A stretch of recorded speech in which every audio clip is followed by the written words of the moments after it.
Assalamualaikum warahmatullahi wabarakatuh.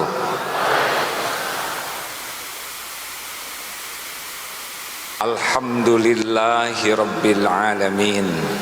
Segala puja dan puji hanya milik Allah yang maha melihat, yang maha dekat, yang mengatur pertemuan ini terjadi. Semoga Allah selain menakdirkan kita bertemu, juga Allah ridho kepada kita semua, sehingga pertemuan ini bisa menjadi kebaikan bagi sisa umur kita, kebaikan bagi alam barzah yang pasti kita huni, dan yang penting jadi kebaikan untuk pulang ke surga kelak. Amin ya rabbal alamin.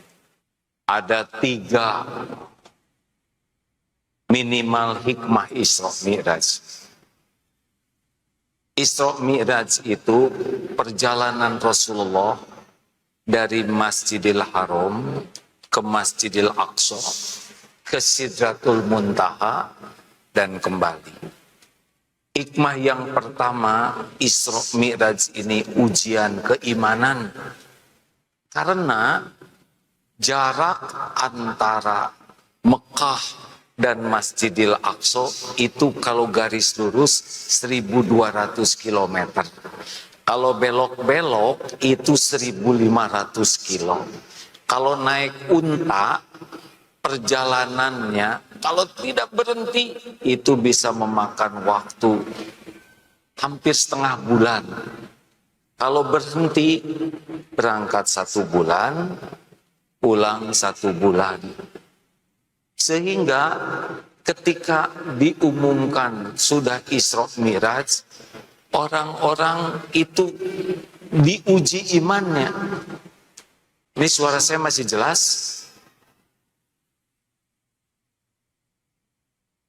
Masa harus diulangi lagi?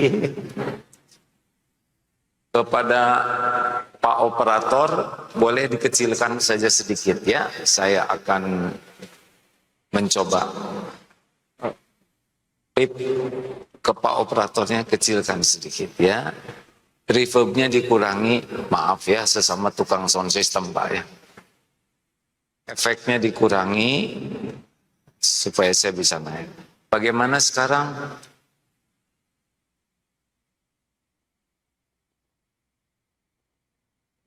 Yang kurang pendengaran, sing sabar.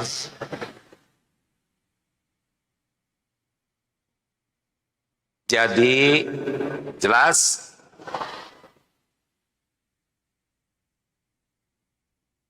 Orang yang tidak punya iman, Abu Jahal langsung menertawakan.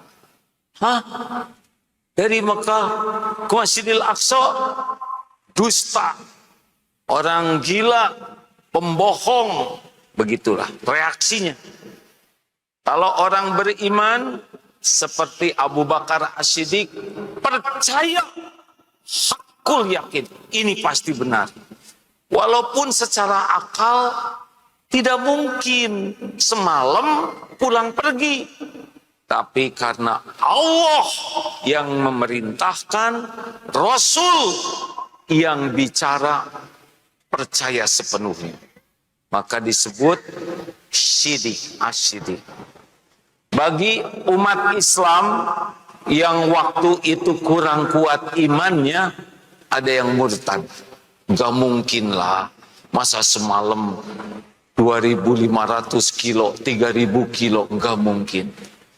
Nah Bapak Ibu, bahagia itu sebetulnya bukan masalah harta, gelar, pangkat, jabatan, bukan. Bahagia itu adalah tergantung iman dan amal soleh. Ulangi.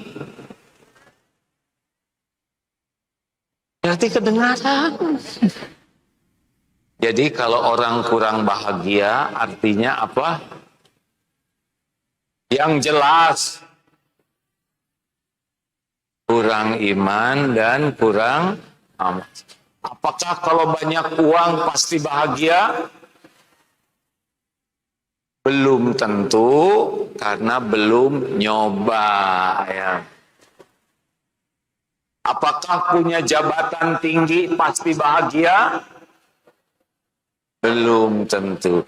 Apakah banyak followers pasti bahagia? Apakah awet muda pasti bahagia? Justru, apakah punya gelar panjang pasti bahagia? Dunia bukan sumber kebahagiaan. Harta, gelar, pangkat, jabatan, kedudukan, popularitas, pujian, semua hanya ujian. Hanya yang bahagia yang lulus ujian. Makanya hidup ini bisa menikmati bukan karena dunia, tapi karena dua, iman dan amal soleh. Makin kuat iman, makin enteng hidup ini. Makin kuat iman, makin nikmat apapun yang terjadi. Dipuji, dicaci, diangkat, diturunkan, sehat, sakit, dihormati, difitnah, sama semuanya hanya jangan bikin jengkel ya. Kalau jawabannya diem aja ujian buat saya. Jadi kalau ibu kurang bahagia apa artinya? Masa harus diulangi? Kalau kurang bahagia apa artinya? Dan kurang amal soleh. Mungkinkah orang yang uangnya sedikit bahagia? Mungkin kalau iman kuat. Lihat di Palestina, rumah hancur, suami terbunuh, anak terkubur. Kalau iman kuat tidak menderita. Berapa banyak rumah megah, harta melimpah, penampilan indah, tapi hati selalu resah dan gelisah. Sebabnya apa? Kurang. Jadi Isra Miraj itu mengingatkan kepada kita, dunia cuman mampir.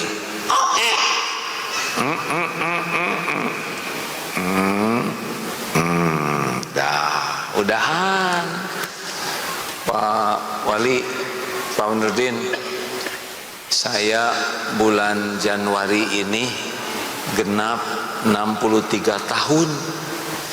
Jadi udah pas nih. Rasulullah 63 tahun, Abu Bakar As-Siddiq 63, Umar bin Khattab 63, Agim. Jadi harus siap-siap. Kalau lebih dari 63 ya bonus.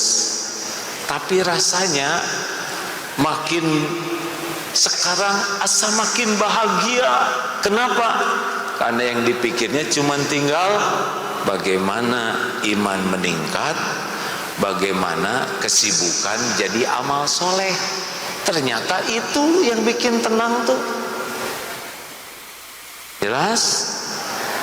3 ciri orang kurang iman.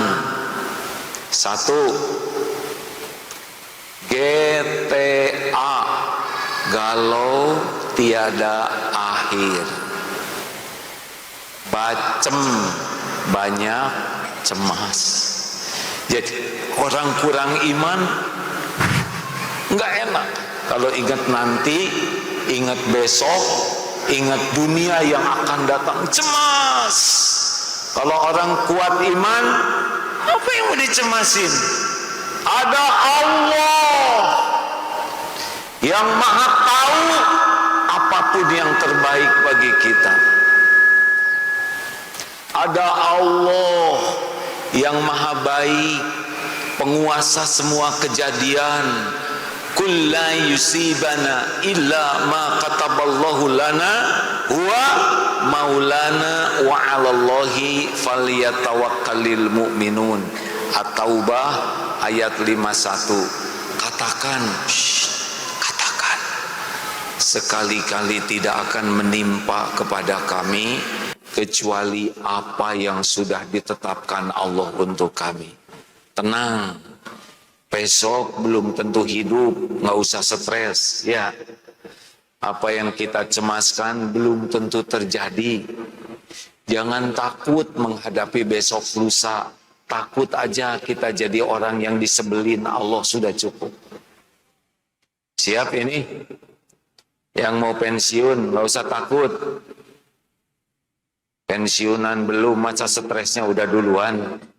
Siapa tahu besok meninggal, ya kan? Bu, ibu, gimana ya kalau suami saya meninggal? Dikubur. Terus saya gimana? Jadi janda. Nasib saya bagaimana? Allah yang menjamin. Ada yang suaminya sudah meninggal, saya nggak ada maksud ya, cuma nanya aja. Ada? Sudah berapa tahun? 12 tahun. Ibu masih hidup? Masih makan? Masih ada rezeki? Berarti bukan suami yang menjamin ibu. Makanya bu, nggak usah terlalu cinta sama suami. Mau ngapain? Salah satu yang membuat ibu tidak bahagia adalah terlalu berharap dari suami. Suami ibu ini ya, model-model ini, diam. Ini model-model yang tidak bisa diharapkan. Boro-boro membahagiakan istri, membahagiakan diri sendiri aja susah. Ngaku lelaki, ngaku benar. Allah. Bu, ibu mau bahagia, nggak usah berharap dari suami, jangan takut ke suami, jangan terlalu cinta ke suami, tapi ke Allah. Siapa yang menciptakan ibu, yang menghidupkan ibu, yang ngasih rezeki, yang ngasih pahala, yang mengampuni, yang punya sorga, semuanya Allah. Mana suami? Suami ladang amal. Kebaikan suami, ibu bersyukur, ibu bahagia. Kekurangan suami, ibu sabar dan membantu memperbaiki, ibu bahagia. Jelas? Pulang dari sini, kurangi berharap dari suami, hanya berharap dari Allah, itu orang beriman. Sekarang ini nih, lagi ini terlalu berharap ke sini, yang ini nih terlalu takut sama yang itu. Saya dengar ceramah saya tentang singa, bro, ketawanya beda. Ini boleh dibesarkan volume yang depan ya, monitor. Gini nih, bapak-bapak pejabat, kalau manusia menikah, orang datang, salaman, doain, ngasih kado. Tapi kalau singa menikah, singa, binatang lain tidak boleh datang. Tiba-tiba singa mau nikah, kucing datang. Singa marah. Pas mau dipukul, kucing bilang begini, singa, saya harus ngomong sesuatu penting. Akhirnya apa? Kucing berbisik ke singa. Tiba-tiba singa pucat. Apa kata kucing? Singa, jangan sombong ya. Saya ini, kata kucing, dulunya singa, tapi udah nikah jadi kucing. Nah, kedengaran ya? Kedengaran enggak? Coba mengeong. Banyak yang ke kantor gagah, pulang mengeong. Ngerti enggak ini teh? Ini susah nih saya berguraunya, sound systemnya bergema. Udahlah terserah mau ngerti mau enggak ya enggak. Yang penting iman itu cirinya berharapnya hanya ke Allah, takutnya juga ke Allah, dan tidak pernah memenuhi hati dengan cinta kepada dunia, kepada makhluk, kecuali cintanya kepada Allah. Makin kuat iman, makin bagus amal, makin bahagia. Kurang iman, kurang amal, tidak akan pernah bahagia. Tidak ada bahagia dalam dosa. Apa? Tidak ada bahagia dalam maksiat. Bahagia hanya ada dalam amal soleh. Mana yang bahagia? Jadi pemarah atau bisa menahan amarah? Jawab. Benar. Mana yang bahagia? Jadi pendendam atau jadi pemaaf? Amal soleh. Mana yang bikin bahagia? Orang yang senang bersedekah, orang yang pelit. Makanya kalau ingin hidup bahagia, fokus dua. Tingkatkan iman dengan cara belajar, dengan cara mengamalkan ilmu, dengan cara amal-amal yang Allah sukai, dan tingkatkan amal soleh. Satu. Dua. Apa hikmah kedua Isra Mi'raj? As-sabrun jamilun. Jadi hikmah kedua Isra Mi'raj, percayalah setiap kepahitan akan berubah menjadi keindahan. Waktu Rasulullah hijrah,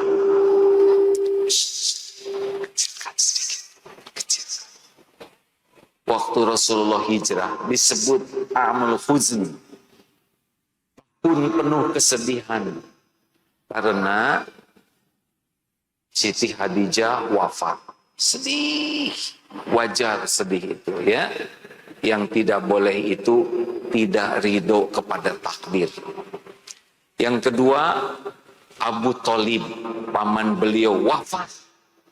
Padahal Abu Thalib lah yang menjaga syariatnya, membela. Dan yang ketiga, beliau ke Taif, diusir, dilempari batu. Beliau sedih karena mengajak orang kepada kebaikan, tapi hasilnya malah dimusuhi. Dan Allah menghiburnya. Apa artinya? Percayalah ya, hujan pasti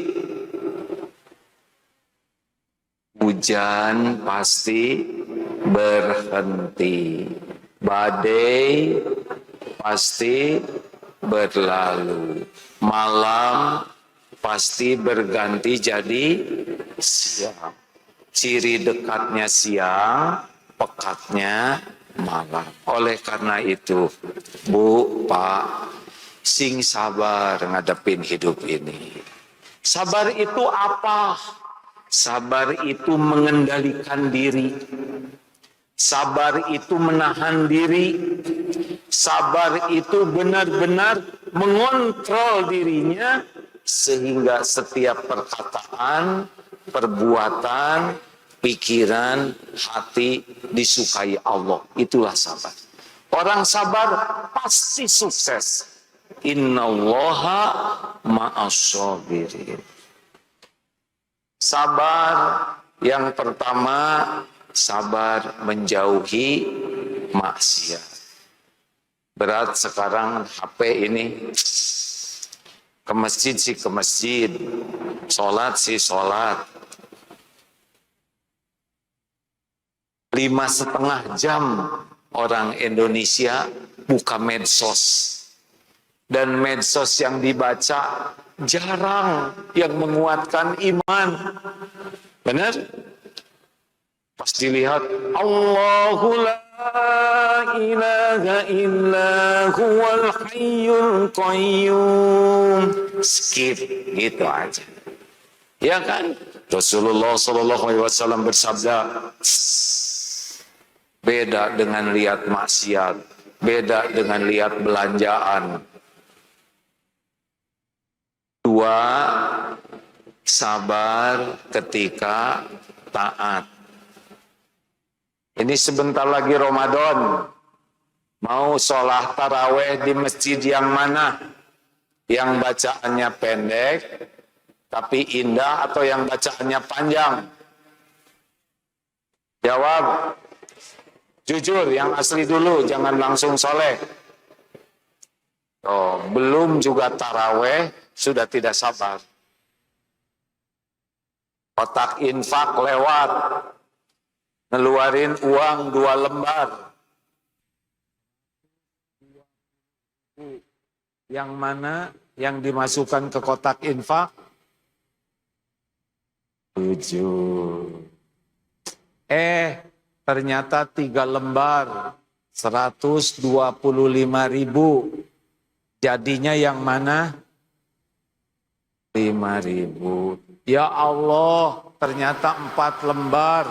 127.000. 2.000. Begitulah Pak, rakyat Batam mungkin makin kecil aja. Ternyata 2.000-annya 2 lembar.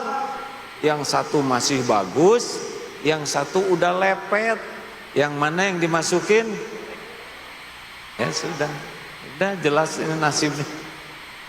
Sabar. Kalau ini mana nih? 100 atau 20? Masukin yang 100. Pasti nyesel. Kenapa tidak dari dulu jadi orang yang senang sedekah? Kenapa? Mana kosot sodakotun min mal, tidak akan pernah berkurang. Tidak akan berkurang harta dengan sedekah. Saya pernah lihat video Pak, lagi begini nih. Kotak infak lewat. Pemuda mengeluarkan uang 2 lembar. 100.000 dan 1.000. Dia mikir, yang mana? Akhirnya dia putuskan yang 100.000 yang dilipat dan dimasukkan ke saku. Yang 1.000 masuk ke kotak infak.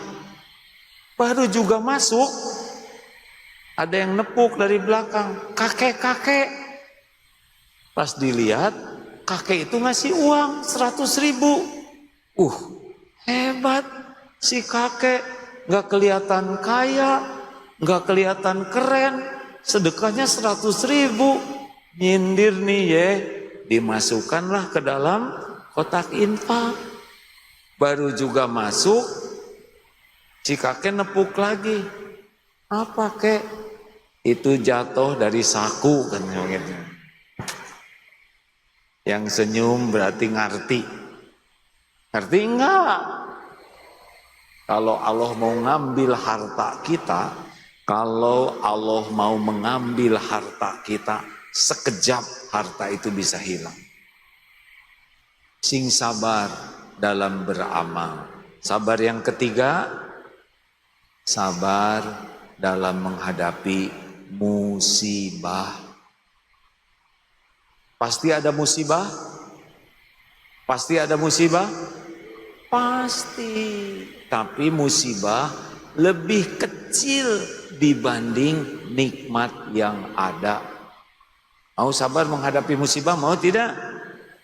Nih, hilang dompet, sabar atau syukur? Hilang dompet, sabar atau syukur? Ya sabar, ya syukur. Untuk yang hilang, sabar. Yang tidak hilang, cukup. Banyak mana yang hilang dan yang tidak hilang? Alhamdulillah, yang hilang dompetnya aja, nggak dengan celananya.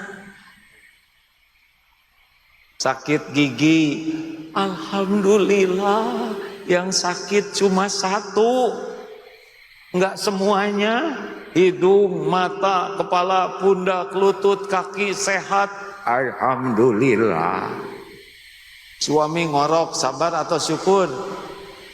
Alhamdulillah, suami saya ngorok, berarti saya punya suami, gitu. Tapi ngorok berarti masih hidup. Jelas enggak ini tadi? Orang bisa sabar kalau dia bisa syukur. Orang lebih mudah sabar kalau dia bisa syukur. Dihina, sabar atau syukur? Om udah pernah dipuji rame-rame, udah gitu pakai om lagi. Udah gitu dicaci maki rame-rame, tahu kan? Yang nyacinya juga hadir sekarang. Gimana caranya supaya enggak sakit hati dihina orang? Penghinaan orang kepada kita itu tidak ada apa-apanya dibanding kehinaan kita yang sesungguhnya. Betul? Saya sudah dengar orang-orang yang menghina waktu itu, tidak ada apa-apanya dibanding dengan kehinaan yang Allah tahu, tapi Allah tutupi, orang lain tidak tahu. Makanya kalau ada orang yang menghina, syukur. Kita dibukanya cuma dikit, betul? Syukur Allah memberi kesempatan kita tobat. Nah, lahirnya dari sabar. Dan sabar yang keempat, nah ini nih.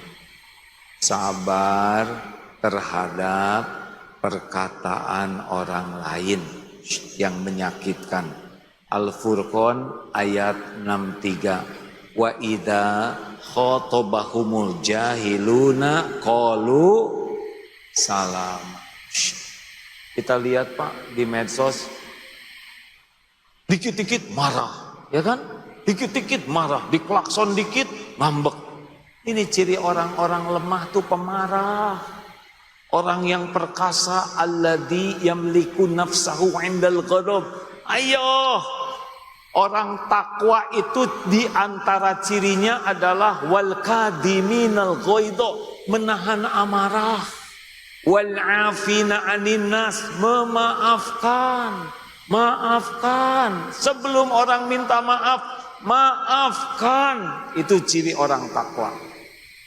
Wallahu yuhibbul muhsinin. Berbuat baik. Jadi gini, kalau ada yang menjengkelkan, SOP-nya 3. Ali Imran 134 dalilnya ya. Ciri orang yang takwa. Alladzina yunfikuna fis sarra'i wad dharra, senang berinfak dalam lapang dan sempit. Jadi kalau ibu rajin sholat, rajin tahajud, rajin ngaji, tapi pelit, ini belum wilayah orang takwa. Orang takwa tuh tidak pelit.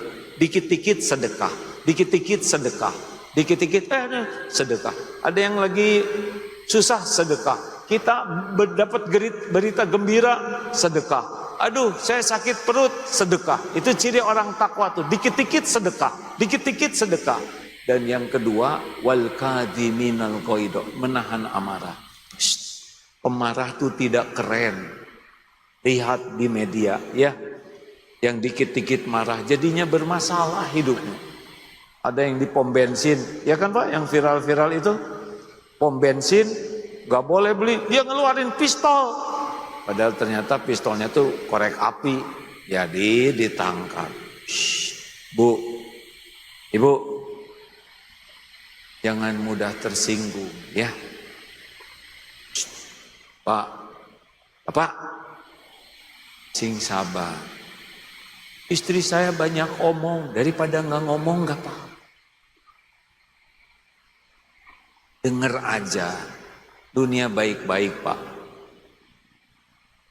Mau dengar cerita tidak Pak tentang ada kakek-kakek usia 70 tahun awet muda? Mau dengar tidak? Manurin mau? Nah ini penting nih ilmunya nih ya. Kedengaran jelas kan ini suara? Masih kedengaran?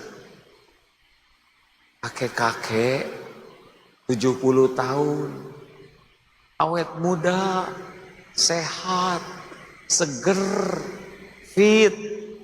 Kek, apa rahasianya? Kata kakek begini, rahasianya saya tidak suka berdebat. Saya tidak mau berbantah-bantahan, apalagi bertengkar. Terus kata pemuda yang nanya, oh jadi menurut kakek kalau kita tidak suka berdebat, kusir, kita tidak bertengkar, bisa lebih sehat, bisa jadi awet muda. Ya mudah-mudahan begitu. Apa kata pemuda? Menurut saya sih nggak mungkin. Masa hanya dengan tidak berdebat jadi sehat? Nggak mungkin lah kek. Tahu jawaban kakek ini? Saya setuju dengan pendapat saudara. Beres. Ngerti enggak? Apa coba? Kenapa ketawa? Udah dibilangin nggak mau berdebat, betul tidak? Dia mau ngomong ya sok aja. Kalau bukan sesuatu yang sangat penting mau ngapain didebatin? Betul tidak? Relax, hidup ini relax. Rasulullah itu bukan pemarah. Ada kakek-kakek 80 tahun naik nih. Sehat, seger, fit. Kek, apa rahasianya kakek sehat terus? Kata kakek gini, rahasianya satu, saya tidak mau marah-marah kecuali untuk urusan penting. Yang kedua, apa kayak rahasianya? Yang kedua, ternyata urusan duniawi ini tidak ada yang penting. Beres. Kek, spion copot tuh, ada yang nyolong, biarin, beli lagi, beres. Kek, listrik sekarang bayarannya mahal, cabut. Hah? Dicabut gelap dong, bayar, beres. Enak. Kek, itu cucu bayaran sekolah naik, keluarin. Oh, keluarin jadi blon. Bayar. Kenapa semua dibikin ribet? Betul tidak? Dunia mah cuman gini-gini aja. Saya udah dakwah lama, udah banyak ketemu orang, ya gini-gini aja.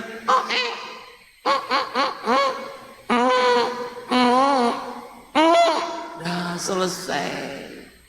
Nanti ini lagi, makanya relax aja lah. Relax Pak, gak relax juga tetap hidup harus dijalanin. Kalau nasi jadi bubur, gak usah marah-marah.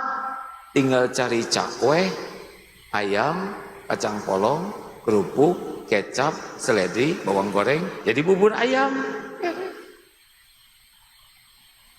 Jelas tidak ini? Misal lagi duduk begini, ada yang buang angin, tut, ya sudah, nggak usah disikut. Ibu, jangan kentut. Bagaimana jangan? Udah. Kalau jangan itu sebelumnya. Ya tapi bau, berarti udah kesedot, ya kan? Mau diapain? Nggak bisa dipulangin. Udah harusnya tut. Alhamdulillah, telinga saya masih bagus, bisa mendengar suara selembut ini. Tiba-tiba, alhamdulillah, berarti saya nggak kena COVID. Beres. Gimana dong ini si ibu berbaik sangka? Pasti ibu ini malu. Beliau tidak ada niat kentut di masjid, betul tidak? Tenang aja, tinggal dideketin bu. Tenang, gak kedengaran kok, gitu. Jadi si ibunya tenang. Ngerti gak dek? Awal segini deketnya gak ngerti, awas loh. Ini namanya ceramah perjuangan. Lanjut. Sabar, sabar. Mau tahu rahasianya sabar terhadap omongan orang lain? Nih bapak-bapak, ini ilmu penting nih. Karena saya udah dihina rame-rame 7 tahun. Shh, mau tahu gak rahasianya sabar? Dengar nih ya. Mungkin nanti saudara juga ada yang menghina. Karena dalilnya juga bakal ada yang menyakiti kita. Al-Furqan ayat 63. Ini caranya supaya nggak sakit hati. Siapa yang menciptakan kita? Jawab. Siapa? Yang menghidupkan kita siapa? Yang selama ini memberi rizki sampai akhir hayat kita siapa? Yang menutupi dosa dan aib kita, yang bisa menghapuskan dosa kita, yang mengangkat derajat siapa? Yang ngasih pahala siapa? Yang bisa ngasih husnul khotimah siapa? Yang punya sorga siapa? Kalau semuanya milik Allah, kalau semuanya dari Allah, mau ngapain? Capek-capek memikirkan orang yang sebel ke kita. Mau apa? Siapa dia? Cuman manusia nunggu mati, betul? No way, man. Amen. Mau ngapain kita sakit hati? Sakit hati bukan karena dihina orang. Sakit hati itu kurang iman. Sakit hati itu tidak jujur melihat dirinya sendiri dosanya. Sakit hati itu karena cinta dunia, cinta penghormatan, cinta penghargaan. Itu yang bikin kita sakit hati. Gak ada apa-apanya dunia ini. Gak ada apa-apanya. Cuman mampir sebentar. Nunggu mati. Di akhirat dihisab. Kita mungkin iri, wah itu mobilnya bagus. Justru mobil itu yang nanti bisa disesali di akhirat. Kita mungkin iri, wah rumahnya itu seperti istana. Di akhirat dihisab. Mungkin rumah itu yang membuat dia menderita dan menyesalinya. Udah gak usah rewel. Dunia mah gak usah diribetin. Bekerja yang terbaik. Doa yang terbaik, udah apa aja yang Allah kasih, syukuri nikmat hidup ini. Jelas? Gak usah bertengkar masalah dunia, mak-mak. Jangan centil. Centil tuh capek. Ibu ingin kelihatan langsing tuh capek loh bu. Jadi tahan napas terus, kekurangan oksigen. Lelaki, just the way you are. Apa artinya? Gak usah macam-macam. Syukurin yang ada. Ya, jangan ribet-ribet amat. Kita kerja yang terbaik dengan niat yang terbaik. Terserah Allah ditakdirkan apapun yang penting terbaik menurut Allah. Dunia ini bakal ditinggalkan oleh kita, gak dibawa. Setuju? Udah habis belum? Ini waktu saya bobo nih, jam 9:04. Orang Batam bobonya jam berapa? Jam 1. Itu mah pejabat, banyak urusan. Kita mah rakyat jam 9 juga tidur. Udah ngantuk nih ya. Hikmah yang ketiga, nah, satu kan tadi ujian hidup. Kunci bahagia apa? Iman dan amal soleh. Yang kedua, hidup ini pasti diuji, jalani dengan sabar, kendalikan diri waktu menghadapi maksiat, sedang taat, menghadapi musibah, dan dengerin omongan orang. Biasa aja. Kalau tulisan di gak enak, gak usah dibaca. Kalau ada yang nelpon atasan marah-marah, kamu ini gimana? Jauhin teleponnya. Nah, sesudah 10 menit, maaf ya Pak, putus-putus, tolong diulang. Besar kemungkinan di PHK. Terakhir, apa hikmah terbesar dari Isra Mi'raj adalah sholat. Perintah saum, perintah zakat, haji itu tidak langsung, tapi perintah sholat itu dari Masjidil Haram, Masjidil Aqsa, Sidratul Muntaha. Khusus saking pentingnya sholat ini. Pokoknya sholatnya bagus, hidupnya diurus oleh Allah. Saking pentingnya sholat, sehingga perintahnya juga tidak lewat malaikat Jibril, langsung Allah.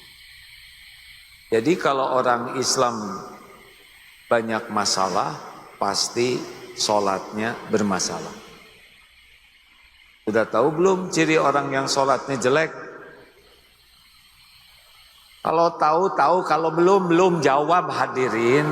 Jangan menguji keimanan saya. Kata imam, namanya senjata makan tuan, sabar gitu. Puas. Nih, sholat itu kalau bagus, qad aflahal mu'minuna alladzina hum fi sholatihim khosyi'un. Sholat bagus, hati tenang. Sholat bagus, dosa dihapuskan. Sholat bagus, urusan ditolong oleh Allah. Wasta'inu bisabri wassalam. Sholatnya bagus, mustajab doanya. Pokoknya kalau sholatnya terjaga, beda hidup ini. Ada yang ngurus. Ada yang nanya, saya sudah tahajud, saya sholat duha, kenapa doa saya belum diijabah? Pertanyaannya sederhana, sholatnya khusyuk tidak? Nah, ini ciri orang yang sholatnya fawailul lil musallin alladzina hum an sholatihim sahih. Nih ya, satu, ini kalau orang punya ini sholatnya enggak nolong. Satu, berat. Allahu Akbar, Allahu Akbar. Baru juga duhur udah asar lagi, kayak yang jengkel. Ciri orang yang sholatnya tidak membawa kebaikan adalah beban sholat itu. Tapi ciri orang yang akan ditolong Allah selalu rindu sebentar lagi waktu sholat. Karena kita diciptakan itu untuk sholat. Kita diciptakan itu untuk ibadah. Dan ibadah terpenting kita adalah apa? Sholat. Kalau sholatnya bagus, hidup ini diurus oleh Allah. Kita diciptakan itu untuk ibadah. Sholat tiangnya, sesudah sholat kita ibadah bentuk lain. Kerja, nolong orang, belajar, ngurus keluarga, Allahu Akbar, Allahu Akbar, asar, sholat lagi. Memang begitu kerjaan kita di dunia ini. Bukan ribet dengan uang dan sebagainya. Nanti ketemu kok dengan takdir kita tuh ketemu. Tidak akan tertukar. Apa yang untuk saya tidak akan ke bapak, apa yang untuk adik tidak akan ke saya. Nggak ada yang ketukar. Tenang saja. Nanti kalau sholat baik, takdir kita tuh yang terbaik menurut Allah. Jelas? Makanya seneng sholat itu. Ya, 2. Ciri orang yang sholatnya jelek adalah riya. Jadi kalau ada orang, dia mau sholat karena ingin dianggap soleh. Kalau tidak ada orang, bisa enggak sholat dia. Pernah ada atasannya ya, dari Jakarta datang ke Bandung, mau ke kantor dia. Nah ini, pimpinan yang di Bandung ini, saking inginnya sholat dekat dengan bos yang dari Jakarta, dia sholat tapi enggak wudhu dulu, saking riaknya. Bu, pak, ada orang, enggak ada orang, enggak ada masalah, Allah ada, betul? 3. Ciri orang yang sholatnya jelek adalah suka menunda. Tuh, bentar lagi lah, ini cucian belum kering, ini nasi goreng belum matang, ada ini grup WA belum dibalesin nih, kasihan teman-teman lagi pada nunggu, ada aja alasan. Sinetron lagi rame, ini lagi nunggu paket nih, jangan-jangan nanti tukang paket datang saya lagi sholat. Ada aja yang membuat dia menunda sholat. Ini ciri orang yang sholatnya jelek. Yang sholatnya bagus bagaimana? As-sholatu ala waqtiha.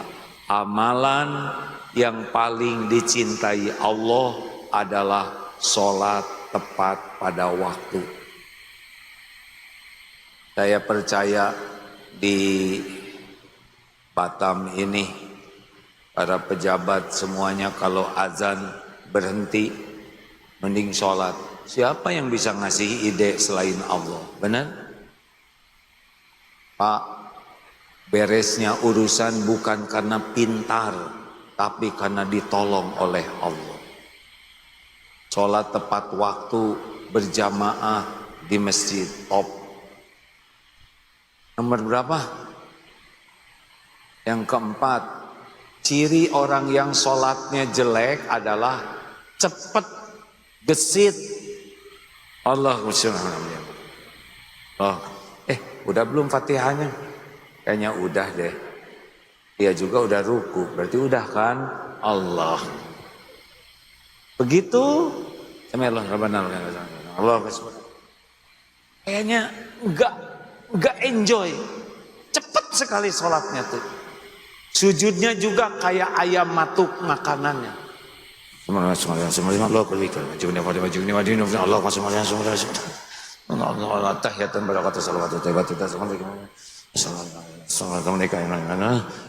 Astagfirullahaladzim, astagfirullahaladzim. Assalamualaikum, assalamualaikum, assalamualaikum, assalamualaikum, assalamualaikum.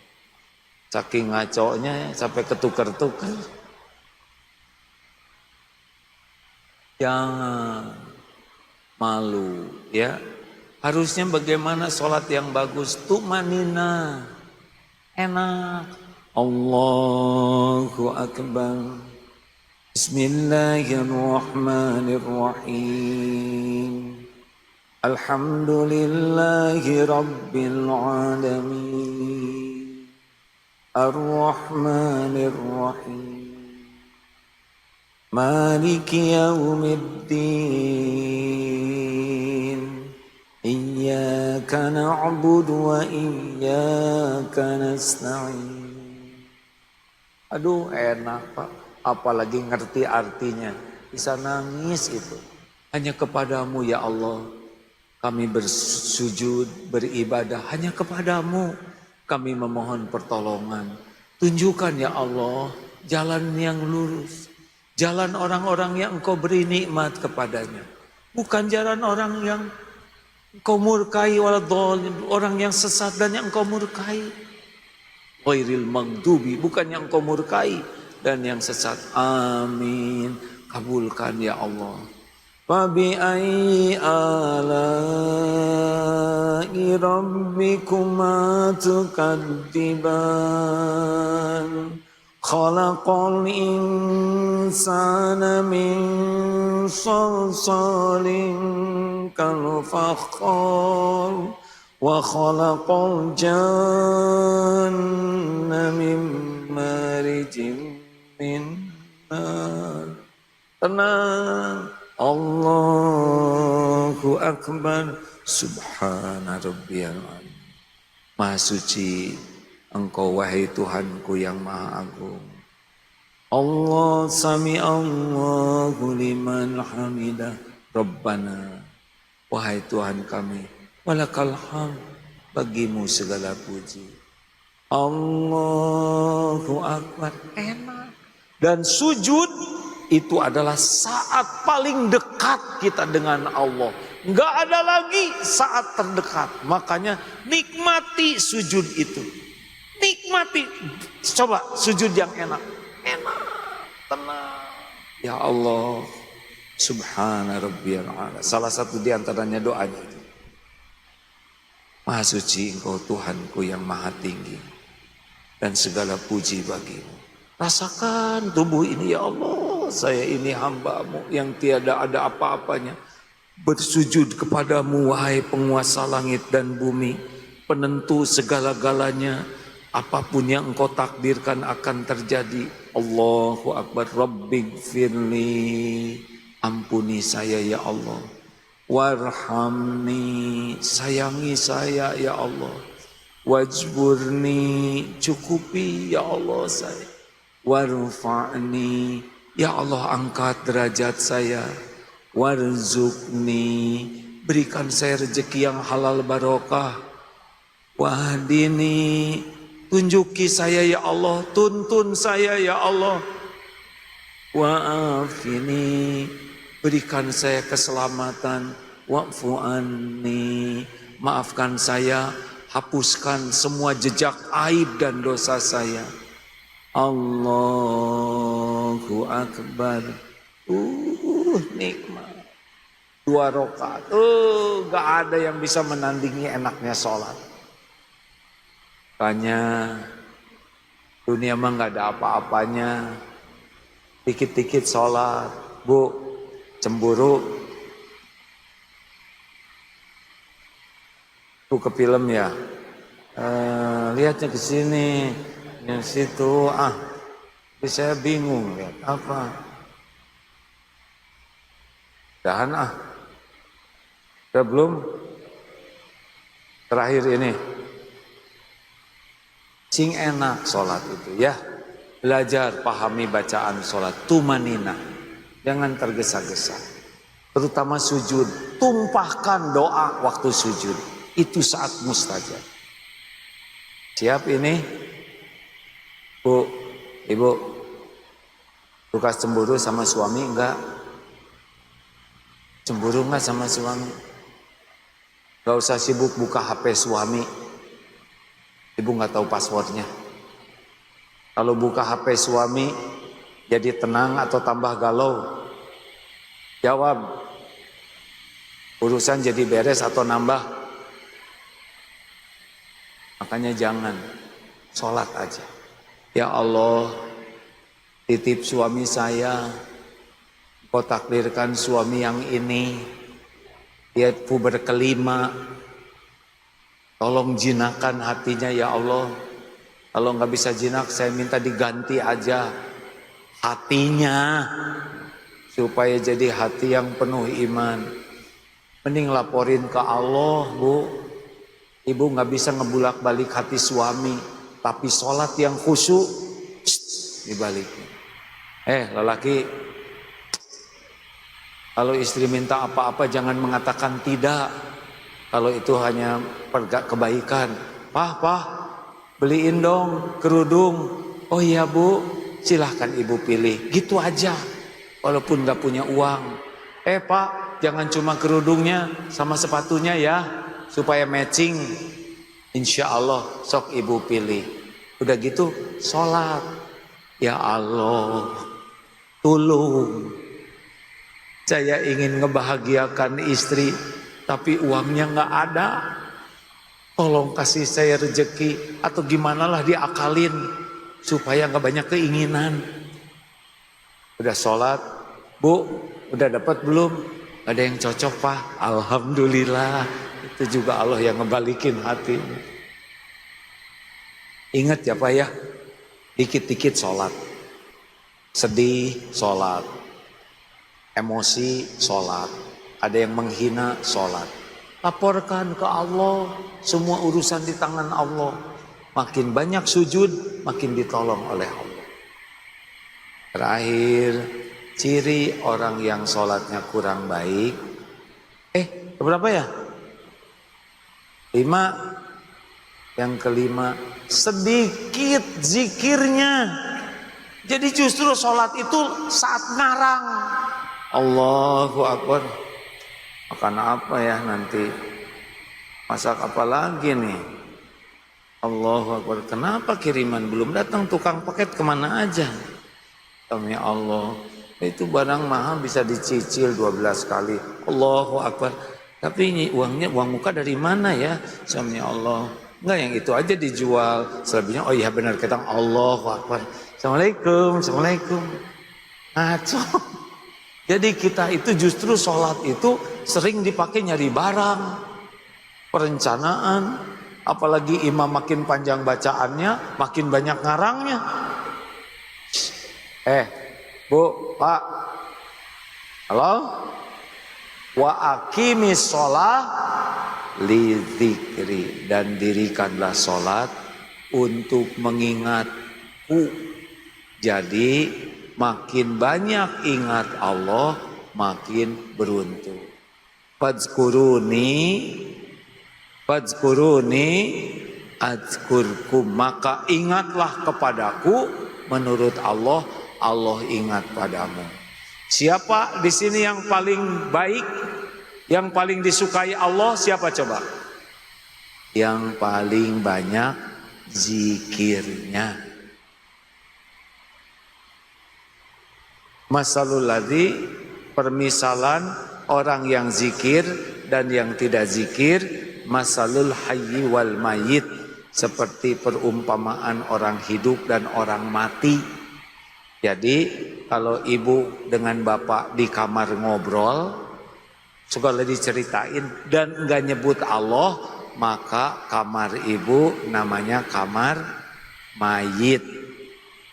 Iya. Kalau naik mobil, setel lagu, ngobrol sana sini, tidak ada yang ingat ke Allah, maka mobil itu namanya mobil jenazah. Kita ini baru bernilai kalau ingat Allah. Sholat kita harusnya banyak ingat Allah. Makanya pelajari lagi ilmu bacaan sholat ya. Karena banyak di antara kita sholat tapi nggak ngerti. Lakukan dengan tumanina. Tenanglah, persoalan dunia ini gak ada apa-apanya. Kalau sholat kita bagus, udah. Utang berapapun mudah dibayar oleh Allah. Anak gak nurut, mudah dibulak-balik oleh Allah. Sholat. Dan sholat itu tidak ada uzurnya untuk meninggalkan sholat. Dan ingat, sholat itu pembeda antara seorang muslim dengan yang tidak Islam. Meninggalkan sholat dengan sengaja dan mengingkari sholat berarti dia keluar dari nilai-nilai keislaman. Mudah-mudahan yang tidak sholat itu hanya karena malas, bukan karena mengingkari. Ya Bu, Ibu, apa? Sholat. Sedih, gemes, gak punya uang, cemburu, jengkel, dah benar gitu. Bapak juga gitu, ya Pak ya. Kan ada yang istrinya cemburu, lihat HP, lihat, di sini udah bawa katel. Lihat suaminya sholat terus, jadi selamat katanya. Tiap mau ngomong, Pak ini gimana? Allahu Akbar. Ah, eta mah salat palsu. Bapak Ibu yang baik, belajar agama, amalkan, kumpul dengan orang baik, jangan sibuk dengan yang melalaikan, iman kuat. Yang kedua, sing sabar ngadepin hidup ini. Ya, jalanin saja. HHN, hadapi, hayati, nikmati. Jangan rewel. Ya, ada waktunya kok. Ada waktunya. Yang ketiga, sholat. Bersegera, tepat waktu, berjamaah, di masjid, tumanina, dan pahami. Insya Allah dunia ini akan baik-baik saja. Allahumma sholli ala Sayyidina Muhammad wa ala alihi wa ashabihi ajma'in. Alhamdulillah ya Allah, wahai yang maha menatap, berkahilah pertemuan ini. Ya Allah, Engkau tahu siapa diri kami yang sebenarnya. Ampuni sebusuk apapun, sebanyak apapun, sekotor apapun diri kami. Ampuni ya Allah, dosa-dosa yang tidak sengaja. Ampuni maksiat yang sengaja. Astagfirullah. Ampuni dosa yang berulang-ulang, padahal kami tahu itu dosa. Ampuni semua dosa kami kepada ibu bapak kami ya Allah. Ampuni dosa kami kepada keluarga. Kami belum jadi contoh yang baik. Belum bisa amanah terhadap keluarga yang Engkau titipkan. Ya Allah, Allahumma inna nas'aluka taubatan nasuha, wa taubatan qoblal maut, wa rahmatan indal maut, wa magfiratan ba'dal maut. Allahumma hawin alaina fi sakaratil maut. Allahumma inna nas'aluka husnal khatimah wa na'udzubika min su'il khatimah. Ya Allah, jadikan sisa umur ini merasakan nikmat dan khusyuknya sholat. Jadikan sisa umur ini jadi ahli ibadah. Cukupi kami hanya dengan rezeki yang halal barokah. Karuniakan kepada kami keluarga sakinah, anak-anak yang soleh, soleha. Jadikan lahir batin kami sehat walafiat. Ya Allah, jadikan lingkungan kami ini lingkungan yang penuh barokah. Bimbing para pemimpin kami agar menjadi para pemimpin yang amanah, pemimpin yang adil, pemimpin yang takut kepadamu ya Allah. Dan bimbing rakyat ini bisa menjadi rakyat yang benar-benar terpelihara dari bala wal fitnah. Ya Allah, andai ajal kami tiba suatu saat, cabutlah nyawa kami husnul khotimah. Ya Allah, jadikan alam barzah, kubur kami kubur yang lapang. Jangan biarkan kubur kami tempat siksa. Ringankan hisab kami. Catatkan siapapun yang hadir, yang menyimak. Kau kumpulkan di sorga seluruhnya ya Allah. Jangan biarkan satupun di antara kami jadi ahli neraka. Na'udzubillahi min dzalik. Rabbana atina fid dunya hasanah wa fil akhirati hasanah wa qina adzabannar. Ya Rabb, tolong saudara kami di Palestina dan di bumi manapun yang teraniaya. Engkaulah satu-satunya yang maha kuasa menolong. Taqabbal minna ya arhamar rahimin. Innaka antas samiul alim. Wa tub alaina. Innaka antat tawwabur rahim. Amin ya rabbal alamin. Alhamdulillah. Terima kasih Pak atas semua bantuan Pemda dan BP ya, sehingga pesantren Darut Tauhid sudah semakin banyak bermanfaat mudah-mudahan. Terima kasih, sampai jumpa. Assalamualaikum warahmatullahi wabarakatuh.